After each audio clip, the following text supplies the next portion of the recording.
मित्रांनो, शुभविवाह या मालिकेच्या आजच्या भागामध्ये गायकवाड सर आता भूमीला भेटतात। ड्रायव्हर सुद्धा भूमी शेजारी उभा असतो। मग आता गायकवाड सर विचारतात का तो ड्रायव्हर त्यावेळी हो, जेव्हा हे सगळं काही घडलं ना तेव्हा हाच ड्रायव्हर आत्यांसोबत होता असं आता भूमी सांगते। तेव्हा मिस्टर आकाश कुठे आहेत असं गायकवाड सर विचारतात। मग आता लगेचच भूमी म्हणते तो आत्यांजवळ आहे। ते पुन्हा एकदा ड्रायव्हरला विचारतात जे काही घडलं त्याचा तू एकमेव साक्षीदार आहेस, काय घडलं कसं घडलं आता ते सांग।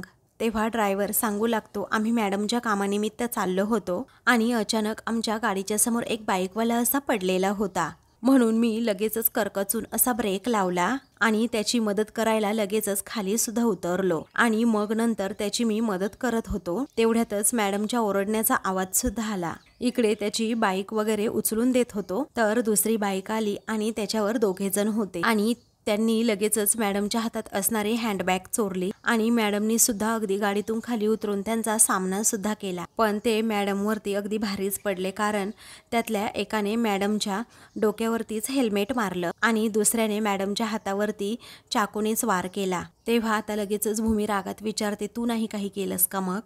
तेव्हा आता लगेचच तो म्हणतो की मॅडम अहो, त्याच वेळी मी नेमकी त्या माणसाची मदत करत होतो आणि त्या गडबडीमध्ये मला काही सुचलंच नाही। त्यावेळी लगेचच आता गायकवाड सर म्हणतात मॅडम ही चोरी तर मला प्री प्लॅन वाटते। बघा या रस्त्यावरती फारशी रहदारी सुद्धा नाही आणि नेमकं याच ठिकाणी एक बाईक स्किड होते आणि बाईक स्किड होण्याच्या तर खुणा कुठेच दिसत नाही। आम्ही अगदी व्यवस्थित बघितलंय। तेव्हा कोणतीही बाईक अशी स्किड होते ना तेव्हा ती काही अंतरापर्यंत अशी फरफटतच जाते आणि गाडी पडली त्याच्या काही खुणा सुद्धा इथे दिसत नाहीयेत। म्हणजेच हा सगळा सापळा रचण्यात आला होता आणि हा एक ट्रॅप होता। त्यावेळी भूमी आता विचारते तुम्हाला नक्की असं वाटतंय का सर? तेव्हा गायकवाड सर म्हणतात हो, जेव्हा ड्रायव्हर त्या माणसाला वाचवण्यासाठी बाहेर पडला त्यावेळी पाठच्या गाडीतून दोघे जण आले, मॅडमच्या हातातून बॅग घेतली, लगेचच पळून सुद्धा गेले। आता त्या दोघांना कसं समजलं की त्या गाडीमध्ये एवढी कॅश होती म्हणून? त्यावेळी आता लगेचच भूमी म्हणते सर मलाही असंच वाटत होतं आणि म्हणूनच मी तुम्हाला इथे बोलवून घेतलं। तेव्हा ड्रायव्हरची गचंडी पकडत गायकवाड सर लगेचच रागात म्हणतात मला तर असं वाटतं ना तूच मास्टर माइंड आहे या सगळ्याचा।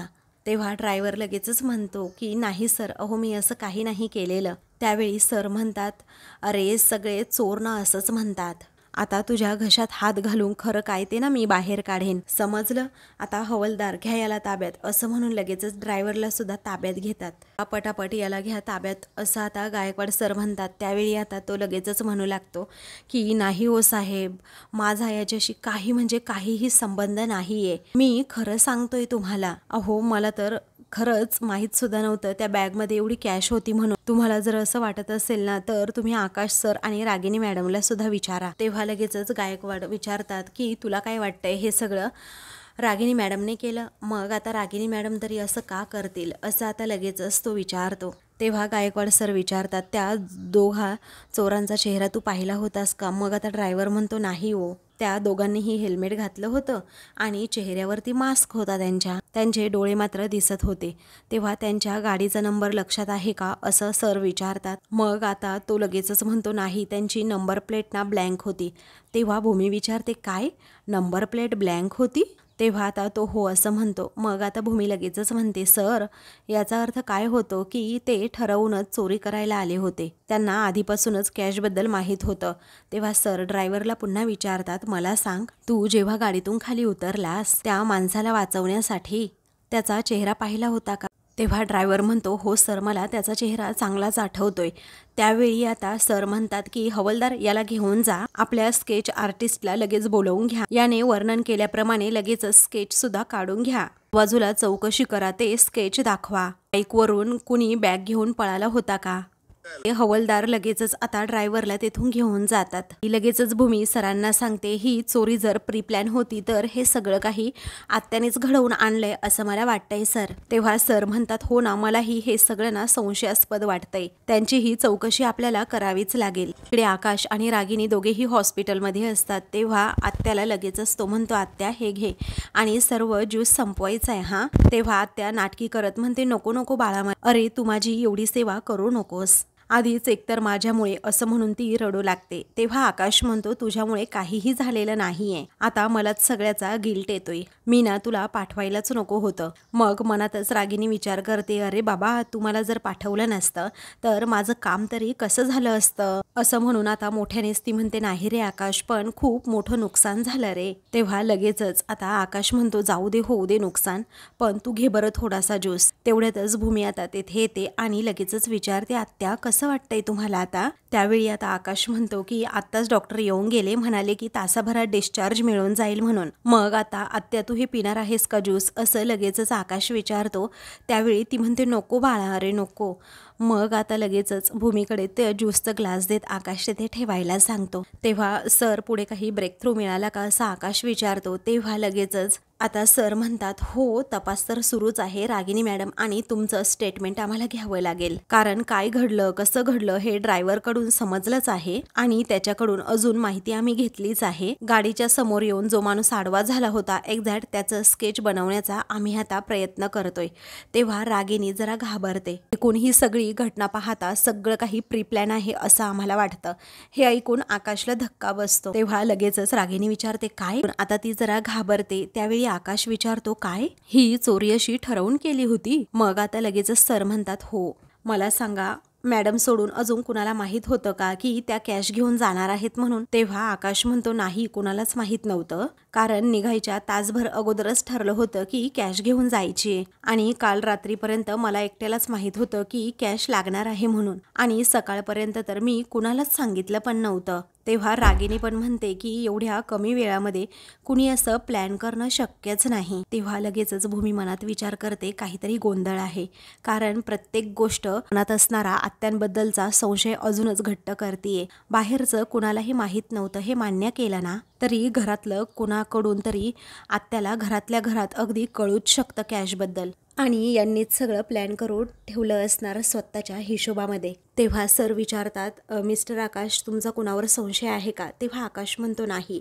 मग आता लगेचच सर विचारतात, बरं मला सांगा रागिनी मॅडम, तुम्ही त्यांच्यापैकी कुणाचा चेहरा पाहिला होता का, म्हणजे तुम्हाला काही आठवतंय का. त्यावेळी रागिनी काहीच नाही असं म्हणते. तेव्हा ते पुन्हा आता चौकशी करू लागतात की तुम्ही कुणाचा आवाज ऐकला होता का, म्हणजे एकमेकांना असं हाक मारताना वगैरे. तेव्हा रागिनी लगेचच म्हणते नाही, असं काहीही झालेलं नाही. त्यावेळी भूमी लगेचच म्हणते आत्यांचं नशीब सुद्धा किती वाईट आहे ना, म्हणजे या सगळ्या असल्या गोष्टी ना फक्त आत्यांबरोबरच घडतात. तेव्हा लगेचच रागिनी रडण्याचं नाटक करते आणि म्हणते, आकाश म्हटलं होतं ना बाळा की मला एकटीला असं जाऊ देऊ नकोस म्हणून, तू आग्रह केला आणि म्हणूनच मला जावं लागलं ना. तेव्हा भूमी लगेचच विचारते, आकाश अरे तू फोर्स केलास का. त्यावेळी आकाश म्हणतो, हो अगं भूमी, काम होतं ना म्हणून म्हटलं आत्याला की तू जा कॅश घेऊन. तेव्हा लगेचच आता आकाश म्हणतो, हो अगं मीच आग्रह केला. काय झालं, ॲक्च्युली आम्ही दोघेच जाणार होतो, परंतु ऑफिसमध्ये असणारी माझी मीटिंग प्री प्लॅन झाली आणि मग अचानक आत्याला एकटीला जावं लागलं. तेव्हा भूमी मनात विचार करू लागते, हा सुद्धा यांच्या नाटकाचाच भाग असणार. आता राजाराम काकांना ना या सगळ्या गोष्टीच्या मुळाशी जायला सांगायला हवं. असं म्हणून आता भूमी मनातच विचार करते की रागिनी पटवर्धन, यावेळी काहीही झालं ना तरीही मी तुम्हाला अशी मोकळी सुटू देणारच नाही. तेव्हा गायकवाड सर म्हणतात की मिस्टर आकाश, तुमच्या ऑफिसच्या बाहेरचं CCTV फुटेज आम्हाला लागेल, कारण त्या कॅश घेऊन बाहेर पडताना त्यांच्यावर कुणीतरी वॉचसुद्धा ठेवलं असेल आणि त्यांना कुणी फॉलो केलं असेल तर आपल्याला लगेचच समजेल. तेवढ्यातच आता गायकवाड सरांना एक फोन येतो. तेव्हा आता ते लगेचच कॉल रिसीव करतात आणि म्हणतात, हॅलो, आवाज येत नाही आहे, हॅलो. मग आता भूमी त्यांच्याकडे पाहतच राहते. तेव्हा गायकवाड सर लगेचच आता भूमीला इशारा करतात. मग आता भूमीला समजतं आपल्याला बाहेर जायचं आहे, त्यामुळे ती आकाशला म्हणते, तू डिस्चार्जच्या सर्व फॉर्मॅलिटीज कंप्लीट करून ठेव, मी मनूला सांगते की सगळं घरी तयार करून ठेव म्हणून. आले हा, असं म्हणून ती आता लगेचच बाहेर जाते. तेव्हा रागिनी रागातच आता भूमीकडे पाहते आणि ही का अशी लगबगीने त्या गायकवाडच्या पाठीमागे गेली असा विचार ती आता करते. त्यानंतर इकडे आता लगेचच मी तुम्हाला फॉलो करतो असं गायकवाड सर म्हणतात आणि फोन ठेवतात. तेव्हा भूमी तेथे विचारते, सर तुम्ही मला बाहेर बोलवलं. तेव्हा आता गायकवाड सर म्हणतात, हो अत्यंत महत्त्वाची बातमी आहे, कारण जो माणूस गाडीवरून पडला होता ना, त्याचं स्केच काढणारा होता ना, त्याने काढला आहे. तो सर्क्युलेट सुद्धा झालाय. ते स्केच घेऊन आमच्या टीममधील काही माणसं शोधत होते आणि तिथल्याच एका हवालदाराला तो माणूस कारमधून जाताना दिसला. त्याच्यासोबत अजून 2 माणसं सुद्धा होती. आता माझा अंदाज मला सांगतोय बाईकवरून चोरी करायला आलेली हीच ती 2 माणसं असू शकतात. त्यावेळी भूमी म्हणते, सर ही खूप महत्त्वाची बातमी आहे. त्यावेळी सर म्हणतात, होय भूमी, पण मला त्या कारचं लोकेशन आणि नंबरसुद्धा मिळालाय. आम्ही त्याला पकडायला सुद्धा चाललोय. त्यावेळी भूमी विचारते, सर ऐका ना, मी सुद्धा येऊ का तुमच्याबरोबर? त्यावेळी आता सर विचारतात, पण तुम्ही? भूमी म्हणते, अहो सर, मी जर तिकडे आले ना तुमच्याबरोबर तर त्या माणसांना बघू सुद्धा शकेल ना, आणि मग मला आठवेल कदाचित की मी कोणत्या माणसांबरोबर आत्याला बघितलंय का. तेव्हा ठीक आहे असं गायकवाड सर म्हणतात. तर दुसरीकडे आता सरांनी सांगितल्याप्रमाणे तिनेही गुंड रागिणीचे गाडीतच बसलेले असतात आणि आपण आजचं काम आपलं अगदी बराबर केल्याचं म्हणतात. इथून पुढे आपल्याला कामाची अजिबातच कमी नाही, कारण त्या मॅडमची कामं ना आपोआप अशी निघतच असतात नेहमी. तेव्हा लगेचच दुसरा गुंड म्हणू लागतो, आपल्याला उगीच पोलीस पकडतील म्हणून लगेच त्यांनी गाडीची व्यवस्था सुद्धा केली. तेव्हा चहावाला तिथे आता चहा घेऊन येतो. मग आता तो गुंड म्हणतो, तू जा, चहाचा कप आणि चहाचे पैसे मी तिकडेच घेऊन येतो. मग ते तिघेही चिअर्स करत लगेचच चहा पिऊ लागतात. तर आता लगेचच गायकवाड सरांची गाडी येते. त्यामध्ये भूमी सुद्धा बसलेली असते. हवालदार लगेचच म्हणतात की ऐका ना सर, हे पहा समोर जी गाडी आहे ना, त्याच गाडीमध्ये ते लोक आहेत 3 जण. तेव्हा आता सर म्हणतात की तुम्ही लवकर जा तिकडे, गाडीच्या समोर जाऊन उभं राहा, कारण आम्ही जर तिकडे आलो ना, गाडी जर त्यांना दिसली ना, ते लगेच पळण्याचा प्रयत्न करतील आणि आपला प्लॅन पूर्णपणे फसेल. त्यामुळे त्यांना कुठेही जाऊ देऊ नका. तेव्हा आता ठीक आहे सर असं म्हणून हवालदार पुढे जातात. तर भूमी म्हणते, आत्या आता तुमचा खेळ संपला, कारण तुमची माणसं पकडली जातील, तुमचं नाव सांगतील आणि तुम्ही डायरेक्ट एक्सपोज व्हाल. त्यानंतर हवालदारच्या मॅडम असतात, त्यांना गायकवाड सर म्हणतात भूमी मॅडमला कव्हर करा. त्यानंतर ते तिघेही आता गाडीतून खाली उतरतात. तर हे इकडे गुंड मस्तपैकी चहा पीत बसलेले असतात. तर इकडे लगेचच हे तिघेही त्या गाडीजवळ जाण्याच्या प्रयत्नात असतात, जेणेकरून त्या गुंडांना रंगेहात पकडता येईल. तर इकडे आता भूमी आणि गायकवाड सर, हवालदार मॅडम जेव्हा त्या गाडीजवळ अगदी जाण्याच्या प्रयत्नातच असतात, तेव्हाच नेमका आता गाडीचा स्फोट होतो. तर आता रागिणीचा दुसरा माणूस तेथे आता असतो आणि त्याने त्या गाडीमध्येच बॉम्ब ठेवलेला असतो. रिमोटने बरोबर त्याने आता त्या गाडीचाच नायनाट केलेला असतो, जेणेकरून सर्व पुरावे सुद्धा नष्ट होतील. मग आता हे सगळं काही भूमी, त्याचबरोबर सर आणि त्या हवालदार मॅडम पाहतात आणि त्यांना तर प्रचंड धक्काच बसतो. तर आता तेथे जो लपलेला रागिणीचा माणूस असतो ना, तो लगेचच म्हणतो, काम झालं, चला आता मॅडमला मेसेज करायला हवा, असं म्हणून तो लगेचच रागिणीला मेसेज करतो. तेव्हा रागिणी इकडे हॉस्पिटलमध्ये असते आणि तिच्या माणसाचा आलेला तो मेसेज वाचते आणि तिला खूप आनंद होतो की आपलं काम फत्ते झालं. तर आता लगेचच रागिणीला आठवतं की कशाप्रकारे मी प्लॅन केला होता. दुसरीकडे यशपाल आता रागिणीला फोनवर विचारतो, मॅडम जेथे तुम्ही सांगितलं होतं ना मला जायला, तेथेच मी नेमका आलोय, कारण ती माणसं अजून आलेली नाही आहेत कॅश घेऊन. तेव्हा रागिणी आता लगेचच तिच्या त्या माणसांना कॉल करते आणि त्या तिघाही गुंडांना म्हणते की हे पहा, तुमच्या हातात जी कॅश आहे ना ती त्या यशपालकडे द्या आणि तुमच्याकडे जी बॅग आहे ना आकाशची, त्या बॅगेमधले सगळे पैसे काढायचे आणि फक्त कॅशच द्यायची आणि ती बॅग तुमच्याजवळच ठेवायची, जेणेकरून कुणाच्याही हातात ती बॅग नाही पडली पाहिजे. बॅगमध्ये काही 500, 100 त्याचबरोबर 50 रुपयाच्या नोटा ठेवा. तेव्हा कशाला मॅडम असं गुंड विचारतो. तेव्हा मी जेवढं सांगते ना तेवढंच करायचं, बाकी काही उचापत्या करायच्या नाही, असं मग रागिणी म्हणते. आणि फोनसुद्धा चालूच ठेव असंही रागिणी म्हणते. मग आता तो गुंड फोन ठेवतो. तेव्हा कॅश आणली आहे का असं यशपाल विचारतो. तेव्हा गुंड म्हणतो, हो कॅश तर आणली आहे, घ्या तुमच्या झोळीत घ्या ही कॅश. तेव्हा झोळी तर मी त्यासाठी घेऊन फिरतोय असं आता यशपाल म्हणतो आणि लगेचच त्या बॅगमधून ती कॅश सगळी घेतो. आता सगळं काम झाल्यानंतर लगेचच तो माणूस रागिणीला फोन करतो आणि म्हणतो, काम झालंय मॅडम. तेव्हा लगेचच रागिणी म्हणते, ऐक ना, अरे पोलिसांना तुमच्यापैकी एकाचं स्केच मिळालंय आणि तुमच्या बाईकचं वर्णनसुद्धा त्यांच्यापर्यंत पोहोचलं आहे. त्यामुळे बाबांनो अजिबातच रिस्क घेऊ नका. तुमच्या बाईक्स आहेत ना त्या वाटेतच टाका आणि मी एका कारची व्यवस्था केली आहे, त्या कारने तुम्ही आता पुढे जा, कळलं का, असं आता लगेचच रागिनी विचारते. तेव्हा तो गुंड म्हणतो, हो कळलं आम्हाला. तेवढ्यातच ती कारसुद्धा येऊन तेथे आता थांबते आणि लगेचच जो रागिनीचा मेन माणूस असतो ना, तो त्या कारची चावी त्या गुंडाकडे देतो. मग लगेचच आता पैसे दिले ना, त्याला फोन दे बरं, असं म्हणून ती यशपालकडे फोन द्यायला सांगते. यशपाल फोन घेतो आणि म्हणतो की हो मॅडम बोला की. अहो कसं आहे ना, माझा पहिला हप्ता मला तर मिळाला आहे, आता सध्या तरी बाय बाय, असं म्हणून तो फोन ठेवतो आणि त्या माणसाकडे देतो. तर आता ते तिघेही जे गुंड असतात ना, ते गुंड लगेच 4 व्हीलरमध्ये बसतात आणि तेथून निघालेले असतात. मग आता जो गुंड असतो ना, तो त्या गाडीकडे पाहत हसत असतो. त्यानंतर दुसरीकडे रागिनी आता म्हणते की क्षमा करा रे, अरे तुम्हा तिघांनाही कल्पनाच नव्हती की त्या गाडीमध्ये बॉम्ब लावला आहे म्हणून, पण करणार तरी काय मी, कारण तुम्हाला मारण्या वाचून माझ्याकडे दुसरा कोणताही पर्यायच नव्हता. कसं आहे ना, तुम्ही तिघेही जिवंत राहिला असतात तर पोलीस हे तुमच्यापर्यंत पोहोचले असते आणि तुमच्या थ्रू माझ्यापर्यंत सुद्धा पोहोचलेच असते. मग आता मनातच ती विचार करू लागते की बिचारी भूमी, मला एक्सपोज करण्याचा डाव आता यांचा फसलाच. तर आता दुसरीकडे भूमी आणि सर हे शॉकच झालेले असतात की अचानक बॉम्ब फुटल्यामुळे या तिघांचाही मृत्यू झाला. मग आता लगेच डॉक्टर, ॲम्ब्युलन्स तेथे सगळेजण आलेले असतात. काही पोलिसांची टीमसुद्धा आलेली असते. इन्व्हेस्टिगेशन सुरू असतं. त्याचवेळी भूमी मात्र खूप टेन्शनमध्ये येते. मग आता सर लगेचच हवालदारांना विचारतात काय झालं, म्हणजे गाडीचे सर्व डिटेल्स मिळाले का. तेव्हा हवालदार हो असं म्हणतात. सर्व डिटेल्स गायकवाड सरांना सोपवतात आणि मग त्यानंतर त्या गाडीमध्ये एक बॅग सापडते, जी पैशांची बॅग असते ना तीच. एक त्यातला गुंड असतो ना, तो आता श्वास घेत असतो. डॉक्टरांना ते समजतं. मग त्याचवेळी आता गायकवाड सर पुढे येतात, डॉक्टरांना विचारतात काय कंडिशन आहे तिघांची.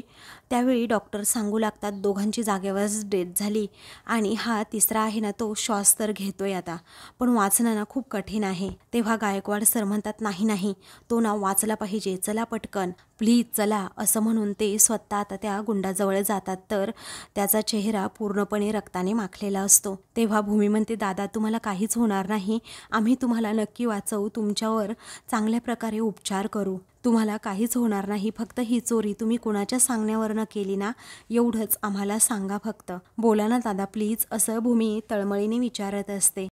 भूमी आणि सर ते विचारण्याचा खूप प्रयत्न करतात, परंतु त्याला काही बोलताच येत नसतं आणि त्यातच त्याचा मृत्यू होतो. मग आता डॉक्टर लगेचच त्याला चेक करतात आणि मृत घोषित करतात. तेव्हा भूमी म्हणते शेवटचा पुरावाही हातातून गेला, असं म्हणून ती खूपच अस्वस्थ होते. दुसरीकडे आजी, मनू आणि त्याचबरोबर घरातील इतर सर्वजण आता लगेचच रागिनीला भेटायला हॉस्पिटलमध्ये आलेले असतात आणि तेथे आल्यानंतर आता अगोदर तिच्या तब्येतीची चौकशी करतात. ती म्हणते बरं आहे मला आता, तुम्ही एवढी नका काळजी करू. तेव्हा आजी वैतागूनच म्हणतात की माझ्या लेकीच्या माथी पुन्हा औषधं लागली, आता ना सत्यानाश होणार आहे त्या चोरांचा, माझी हाय लागणार आहे त्या चोरांना, असं आजी म्हणत असतात. त्याचवेळी आता मनातच रागिनी विचार करते, अगं बाई माझी आई बस कर गं, मगापासून चोरांच्या नावाने ज्या लाखोल्या वाहतेस ना, त्या सगळ्या मलाच लागणार आहेत. तेवढ्यातच भूमी आणि सर तेथे येतात. मग आता आकाश विचारतो काय झालं. तेव्हा ज्या गाडीतून ते चोर पळाले होते ना, ती गाडी नेमकी ब्लास्ट झाली असं गायकवाड सर सांगतात. त्यामुळे आता आकाशला धक्काच बसतो. तेव्हा रागिनी लगेचच विचारते, अरे बापरे असं कसं. मग आता त्या गाडीमध्ये आम्हाला बॅग सापडल्याचं गायकवाड सर सांगतात. तेव्हा आकाश ती बॅग पाहतो आणि म्हणतो, सर ही बॅग ना मीच दिली होती पैसे ठेवायला. पौर्णिमा हळूच रागिनीकडे पाहते, तर रागिनीसुद्धा हळूच पौर्णिमाकडे पाहत असते. त्यानंतर गायकवाड सर म्हणतात, ती बॅग चोरली होती ना, त्यांनी काय केलं, पकडले जाईल या भीतीने ना दुसऱ्या ठिकाणी ठेवली होती आणि मोठ्या 4 व्हीलर गाडीतून ते पळाले आणि ती गाडी पूर्णपणे ब्लास्ट झाली. आता ती गाडी का ब्लास्ट झाली, कशी ब्लास्ट झाली हे आपल्याला इन्व्हेस्टिगेशन रिपोर्टनुसार कळेलच, पण त्या गाडीतली बॅग मिळाली, त्यात असलेले पैसे जळून राख झाले. आता हे काही त्या पैशांचे तुकडे आहेत असं म्हणून आता सगळं काही डिटेलमध्ये आकाश ते सांगत असतात. तर रागिनी आता त्या पैशांच्या तुकड्याकडे पाहतच राहते. मग आता ती मनातच विचार करते, या बॅगमध्ये मी मुद्दामच थोडे पैसे ठेवायला सांगितले होते, जेणेकरून ही बॅग आणि पैसे जळून सुद्धा राख झाले असते, असं बघणाऱ्याला वाटेल. क्लेव्हर ॲक्ट असं म्हणून ती आता म्हणते की असं सगळं केल्यामुळे कसं कॅश रिकवर करण्याच्या हेतूने पोलीस तर कसून तपास करणारच नाही आणि तपास जरा संथ होईल. त्यावेळी आकाश म्हणतो पैसे तर गेले आहे आता, पण या केसचं इन्व्हेस्टिगेशन तुम्ही सुरूच ठेवा. या चोरीमध्ये कोण कोण इन्व्हॉल्ड आहे ना हे समजलंच पाहिजे, खरे गुन्हेगार कोण आहेत ना ते कळलंच पाहिजे. तर भूमी आता नुसतीच रागिणीकडे पाहते. तेव्हा भूमी म्हणते गायकवाड सर तुम्ही ना तपास लवकरात लवकर सुरू ठेवा, कारण ते पैसे, ती गाडी, ती मोठी गाडी, पैसेच काय जळतायत हे सगळं ना संशयास्पद वाटतंय, नक्की चाललंय काय हे. तेव्हा सर म्हणतात काळजी करू नका, हे पहा यातल्या काही नोटांना मी फॉरेन्सिकला पाठवल्या आहेत. हे कागद होते की खरोखरच्या नोटा होत्या हे रिपोर्टवरून आपल्याला कळेलच. या सगळ्या पाठीमागे जर मास्टर माइंड असेल तर त्याचा दिशाभूल करण्याचा आपल्याला प्लॅन असू शकतो. एनिवेज तुम्ही तुम्हाला अपडेट करत राहीन असं म्हणून ते लगेचच तेथून जातात. तर आता मित्रांनो पुढील भागामध्ये रागिणी ही फोनवर म्हणत असते की अंधार झाल्यावर तू घराबाहेर ये, घरातील सर्वांची निजाणीत झाली की मी सुद्धा येते बाहेर. म्हणून हे सगळं बोलणं ऐकते. त्यानंतर रागिणी आता रात्रीची घराबाहेर जाते. तेव्हा आता तेथे एक माणूस असतो आणि मग ती म्हणते मारला आहे मी अभिजितला, जर तू क्लेम पास नाही केला ना तर मी तुला मारेन. तेव्हा आता लगेचच आकाश आणि भूमी हे सगळेजण सगळं काही ऐकतात. आकाश म्हणतो आत्या तुझी जागा खरं तर या घरात नाही तुरुंगात आहे, आता तू तुरुंगातच जा, मी तुला पाठवणारच. अशाच मालिकेंची पुढील भाग पाहण्यासाठी चॅनलला सबस्क्राईब करा.